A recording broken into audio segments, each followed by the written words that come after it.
মিতু রেস্টুরেন্টে বসে কাঁদতে কাঁদতে বলল, রাসেল, তুমি যদি অ্যাটলিস্ট কোনো একটা সরকারি চাকরি করতে না পারো তাহলে আমার বাবা কিছুতেই তোমার সাথে আমার বিয়ে দিতে রাজি হবে না। রাসেল তখন বলে ওঠে, শোনো মিতু, আমি কি চেষ্টা কম করছি? রাত দিন এক করে পড়াশোনা করছি, কিন্তু হচ্ছে না তো। আমি কি করব বলো তো? শোনো, তুমি আমাকে আরেকটু সময় দাও। মিতুও বলল, শোনো, আজ বাবা তোমাকে সন্ধ্যায় দেখা করতে বলেছে, একটু সাহস করে বাসায় এসো তো। রাসেল সেই কথা মতো সন্ধ্যায় মিতুর বাসায় যায়। মিতুর বাবা তখন রাসেলকে দেখে বলে, বাবা, পড়াশোনা কেমন চলছে? রাসেল বলল, চেষ্টা তো করছি আঙ্কেল।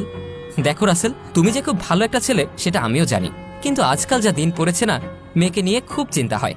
দেখো তো একটা সরকারি চাকরির ব্যবস্থা করা যায় কিনা, ছোট হোক বড় হোক, যে কোনো সরকারি চাকরি হলেই হবে। আর যদি টাকা পয়সা লাগে আমিও দেব। জানোই তো, খুলে আর কি বলবো, বেতন তো কোনো বিষয় না, শুধু বুদ্ধি থাকলেই হয়। রাসেল তখন মিতুর আব্বুকে বলে, আঙ্কেল, অসৎ পথে টাকা রোজগারের কোনো ইচ্ছেই আমার নেই, দোয়া রাখবেন যাতে সৎপথে রোজগারের একটা ব্যবস্থা করতে পারি। মিতুর বাবা তার কথা শুনে তেমন কিছুই বলে না। রাসেলও সেখান থেকে উঠে চলে যায়। কিছুদিন পর রাসেলের একটা সরকারি চাকরি পাওয়ার সম্ভাবনা দেখা দিল। রিটেনে সে টিকে গেছে, এখন ভাইবার জন্য প্রস্তুতি নিচ্ছে। এমন সময় মিতুর বাবা রাসেলের কাছে ফোন দিয়ে তার সাথে দেখা করতে বলল।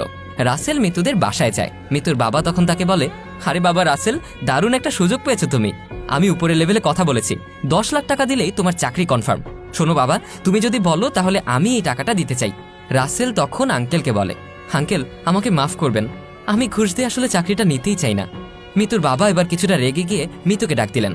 মিতুর বাবা বলে, শোন মা, আসলে রাসেল তোকে ভালোই বাসে না, আর ও একটা মস্ত বোকা ছেলে। শোন, আমি ওর সাথে তোর বিয়েই দেব না। মিতু তখন কি করবে, কাঁদতে কাঁদতে সে তার ঘরে চলে যায়। আর এদিকে ঘুষ না দেওয়ায় রাসেলেরও সেবার চাকরিটা হয়নি। তারপর কেটে গেল অনেক দিন।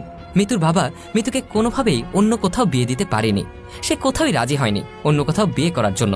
আর এদিকে মিতু হন্যে হয়ে একের পর এক অফিসে চাকরি খুঁজছে। রাসেলের সাথেও প্রায় অনেক দিন ধরে যোগাযোগ নেই। এদিকে মেয়ের দুশ্চিন্তায় বাবার অবস্থা খুবই খারাপ, একদম অসুস্থ হয়ে বিছানায় পড়ে গিয়েছেন তিনি। তাই এক প্রকার বাধ্য হয়েই মিতু চাকরি খুঁজে বেড়াচ্ছে। একদিন মিতু চাকরির ইন্টারভিউ দিতে একটা অফিসে গেল। যেখানে বসেছিল তার পাশ দিয়ে যাচ্ছিল রাসেল।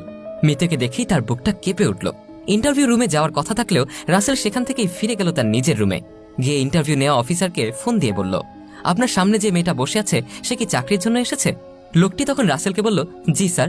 রাসেল বলে, আপনি তাকে বলুন তার চাকরি হয়ে গেছে, আর উনি যেই স্যালারি চাইবেন আপনি তাকে তার দ্বিগুণ স্যালারি দিতে রাজি হবেন। আর উনাকে বলবেন যত তাড়াতাড়ি সম্ভব চাকরিতে জয়েন করতে। আর যেদিন জয়েন করবে সেদিন যেন উনি সঙ্গে করে তার বাবাকেও নিয়ে আসেন। দ্বিগুণ স্যালারির কথা শুনে মিতু তো খুব খুশি হলো, কিন্তু সে কিছুতেই বুঝে উঠতে পারছে না যে কোথা থেকে কি হয়ে গেল। মিতু সেদিন বাসায় ফিরে তার বাবাকে সবকিছু খুলে বলে। তার বাবাও অনেক খুশি হয়। তার বাবা বলল, শোন মা, এইবার তোর একটা বিয়ে দিতে পারলে তারপরে আমি শান্তি পাবো। আরে বাবা, ওসব বাদ দাও তো, কাল চাকরিতে আমি জয়েন করব, আর তোমাকেও যেতে হবে আমার সাথে। বাবা বলল, যাবো মা, অবশ্যই যাব। পরের দিন অফিসে বসেছিল মিতু আর তার বাবা। এমন সময় অফিসে ঢুকলো রাসেল। রাসেলকে দেখে অফিসের সব স্টাফরা দাঁড়িয়ে তাকে সালাম দিতে লাগলো। এসব কিছু দেখে মিতু আর তার বাবাও দাঁড়িয়ে গেলেন। রাসেল তখন বলল, আসুন, আপনারা আমার সাথে আসুন। রাসেল তখন তার রুমে গিয়ে মিতুর বাবাকে বলল, আঙ্কেল দেখুন, এই অফিসটা আমি নিজে দাঁড় করিয়েছি, আর এখান থেকে প্রতি মাসে কোটি কোটি টাকার বিজনেস ওয়ার্ল্ড ওয়াইড এক্সপোর্ট করা হয়। এখানে প্রায় 100-রও বেশি স্টাফ আমার অফিসে কাজ করে, আর আমার প্রতিষ্ঠিত অফিসের কাজ করে প্রায় 100-রও বেশি পরিবার নিশ্চিন্তভাবে জীবনযাপন করে। আঙ্কেল, আপনি কি এখনো বলবেন আমার হাতে আপনার মেয়েকে নিশ্চিন্তে তুলে দিতে পারবেন না? রাসেল তখন চেয়ার ছেড়ে মিতুর বাবার পাশে দাঁড়িয়ে তাকে বলল, আঙ্কেল, আপনি আমাকে ভুল বুঝবেন না, আমি এখনো মিতুকে অনেক ভালোবাসি, আর ওকে ভালোবাসি বলেই আজ আমি এত দূর আসতে পেরেছি। মিতুর বাবা তখন রাসেলকে বলে, ছি ছি বাবা, এসব বলে তুমি আমাকে আর লজ্জা দিও না। আমি তো প্রথম থেকেই তোমার সাথে মিতুকে বিয়ে দেওয়ার কথা বলছি, কিন্তু তখন তো তুমি বেকার ছিলে বাবা, আর প্রতিটা বাবাই চায় তার মেয়ে সুখে থাকুক। আর সেজন্যই আমি আমার মেয়ের সুখের কথা চিন্তা করি তোমাকে জবের বিষয়ে কিছু সাজেশন দিয়েছিলাম।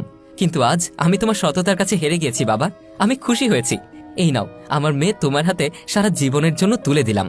এই কথা বলেই মিতুর বাবা তার মেয়ে আর রাসেলকে তার বুকে টেনে নেয়। ভিডিওটি ভালো লেগে থাকলে লাইক, কমেন্ট এবং শেয়ার করতে ভুলবেন না। কমেন্ট বক্সে জানান আপনার মূল্যবান মতামত। ফলো বাটনটি ক্লিক করুন আপডেট ভিডিওর জন্য। ধন্যবাদ।